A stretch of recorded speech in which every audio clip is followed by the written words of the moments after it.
It's coming, and it's likely coming to the Canon EOS R5 Mark II and the Canon EOS R1.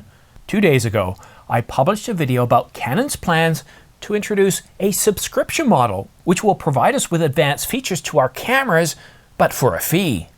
And sadly, folks, this isn't a rumor. Canon is planning on bringing out a subscription model. And I've read the room. The community isn't split. Only 5% of you don't mind a subscription model, with the remaining 95% completely against it. Although there is the large majority, 42% of you, that while you hate a subscription model, you're not planning on leaving Canon anytime soon. But 26% of you said, no way, I'm switching to Nikon. 8% said, no way, I'm switching to Panasonic. And the rest of you said, no way, I'll just retire. And sadly, for some reason, I left out Sony. And that's with 1,200 votes in, as of this morning. 95% of you don't like this. You absolutely hate it.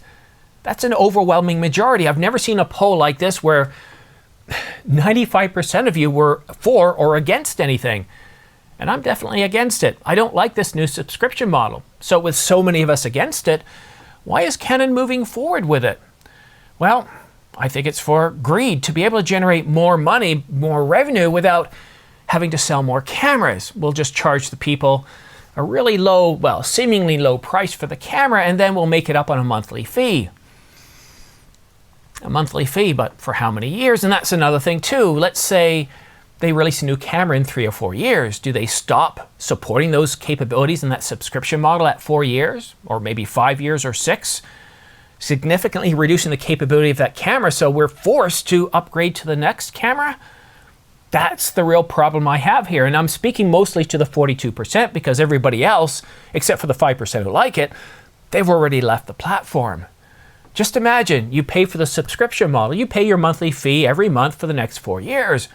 And then with the announcement of the R3, the R3 Mark II, or the R1 Mark II, or the EOS R5 Mark II, or the Mark III, Canon says, okay, you've got a year left of subscriptions on your old cameras, and if you want to keep those features going, you're going to have to upgrade to a new camera.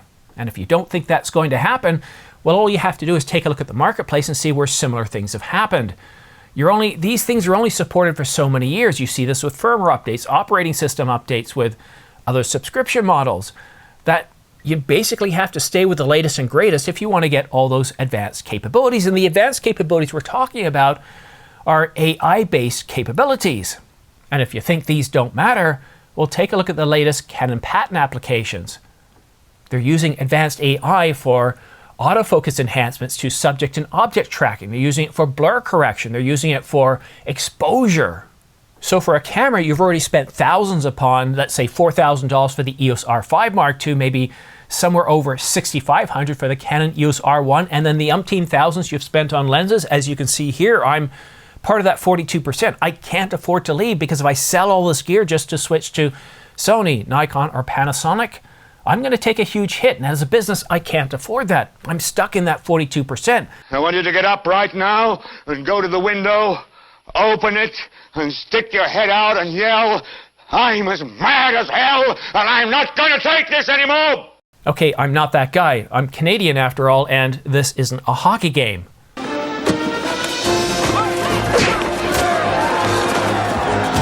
But again, I want to draw your attention to all this gear behind me. See how many lenses I've got?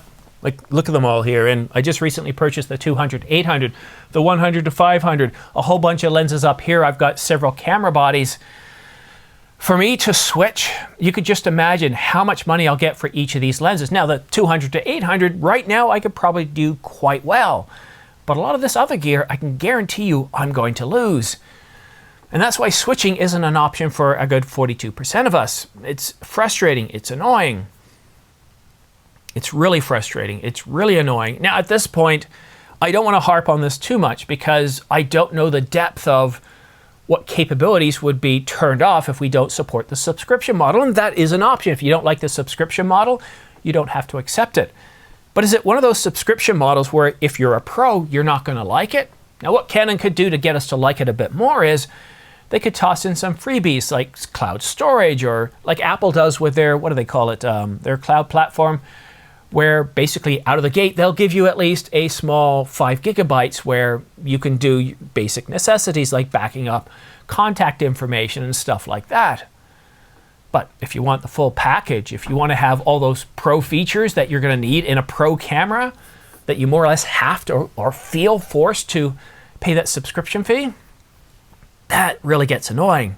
And if you are thinking of switching to Nikon, Sony, Panasonic, OM Systems, or whoever else is out there, Panasonic, you can rest assured that most likely if this is a success, it will go to those platforms sooner or later. And if you're thinking Sony won't do this, after all, they have an open E-mount. Well, if they're the last one standing, they are a corporation and they do answer to their shareholders. Just take a look at the MacBook Air. Well, the latest MacBook Airs. If you open these things up, you can't change out the solid state device. You can't change out RAM. And this was rather annoying, at least in the early stages. The M processors, it's a little bit different, but still, to get a Mac Studio where clearly those SSD modules are removable, the fact that we can't remove them ourselves or upgrade them, well, that's really annoying. It's locking us in. We can't get the full capabilities out of our devices, our cameras, our lenses without the subscription model. Boy, is it annoying. And in a time where everything else is going up in price, the price of fuel, the price of groceries, the price of cars, I mean, we don't have an awful lot of options. Now, in terms of cars, we could choose to say, that's it, I'm not driving anymore. I'm going to move to a location where I don't need a car, I can use transit. But unfortunately, those locations, the cost of housing, well, they're through the roof. So that's not an option. And when it comes to food, well, we can't just stop eating, can we? No, we have to eat. We have to pay these ridiculous fees. And I don't want to be too negative. I don't want to be too angry here because we don't know the details of the subscription plan. We don't know 100% for sure that it's coming to the EOS R5 Mark II or the EOS R1. But as I said earlier, we've seen dozens of patent applications talking about enhanced AI-based capabilities, whether it be autofocus, blur correction, or exposure, just to name a few. Now, I get a sense that AI is going to play a much larger role in these upcoming cameras, and I've said that in the past. I just didn't expect it to have a subscription model. That's going to be a little bit annoying. I'm looking forward to the Canon EOS R5 Mark II because I need a second camera. I need a second camera for this channel. Now, I could go out there and get the R5. If they offer a subscription-based plan at something ludicrous like $50 or $100 a month, and it turns off a lot of those capabilities in the R5 too, making it like an EOS R1, I'll just get another EOS R1. After all, it's a whole lot cheaper. I don't know what to think, folks. I'm really frustrated here. I don't want to switch gear. It's too expensive for me, and maybe that's what Canon and other companies are focusing on. It's annoying. And that's why I strongly believe in organizations like the Right to Repair and these subscription models getting to the point where you can't just buy software anymore. And now with this, it looks like you can't just buy hardware. Imagine spending $4,000 on the Canon EOS R5 only to find out that you don't own it. You don't have any control over it. You can't send it to wherever you want to get it serviced. And I know I'm drawing inferences here, but who's to say as part of signing up for the subscription agreement, you don't tie into other things like it can only be serviced by a Canon service center. Yeah, I'm a little bit angry, kind of like that guy who wants you to yell out of the windows, but you know, I can go ahead and do that and yell out of my windows, and all my neighbors are going to think is that I'm completely loony because most of them have just accepted these higher prices, these subscription models. Have you? Anyhow, so let me know what you think in the comment section down below. And that poll is still open. Let's go ahead and vote in that poll, and I'll give you an update in future videos because I don't think this story is anywhere far from over. It's kind of like when Canon enforced their intellectual property on third-party lens makers. Well, we know how that turned out, don't we? They have now started allowing Sigma and Tamron to produce lenses, and a lot of them, 7 to date, with a new announcement coming up on May the 16th. So folks, your voice matters. Reach out to Canon, tweet to them on Canon USA. I'm going to put out another tweet a little bit later after this video is published. But let's have a voice because we are very valuable to Canon because we're their customers. We buy their goods. And if we kind of revolt against this in significant numbers or have enough of an opinion, well, they might consider moving away from this. I know it's a long shot. Anyhow, you might notice I have the smart pre-order links in the description down below, as well as it's been on the lower 1/3 here for the last few minutes. And that's because we are getting ready for a major Canon event, and the R5 Mark II is expected to be announced at that event. The EOS R1 is a strong possibility as well, although we don't know the date at this point. Now, Canon Rumors has tweeted out that it's May the 15th, and that was, I believe, a week or two ago, but has been completely silent on that since. Nothing on their website. No further updates, no leaked specifications, and no leaked images. And what that tells me is that probably wasn't a CR3 or CR2. At this point, I don't know what's happening on the May the 15th. I do have the day marked off as a vacation day just in case, but from other sources I've been checking them out, both in Asia, whether it be Japan, China, anywhere else, Malaysia, I've heard absolutely nothing. Things are completely silent, but as soon as I hear more, I'll let you know. So if you want to go ahead and subscribe to stay up to date on the latest camera gear news and rumors from all the major brands, then go ahead and subscribe and choose all notifications. You can also follow me on X, because for all those other news stories that aren't quite big enough to have their own separate video, I tweet those out. I tweet out pricing as well as the latest video. I'm shaking my head, guys. I hate literally subscription models, with the exception of television services like Netflix, because I keep producing new content day after day. I don't mind it as much, but for this, for televisions, for cameras, for cars. I mean, look how well it went for BMW. They introduced a heated seat option for something like $15 a month. Well, they killed that because there was so much customer backlash against it.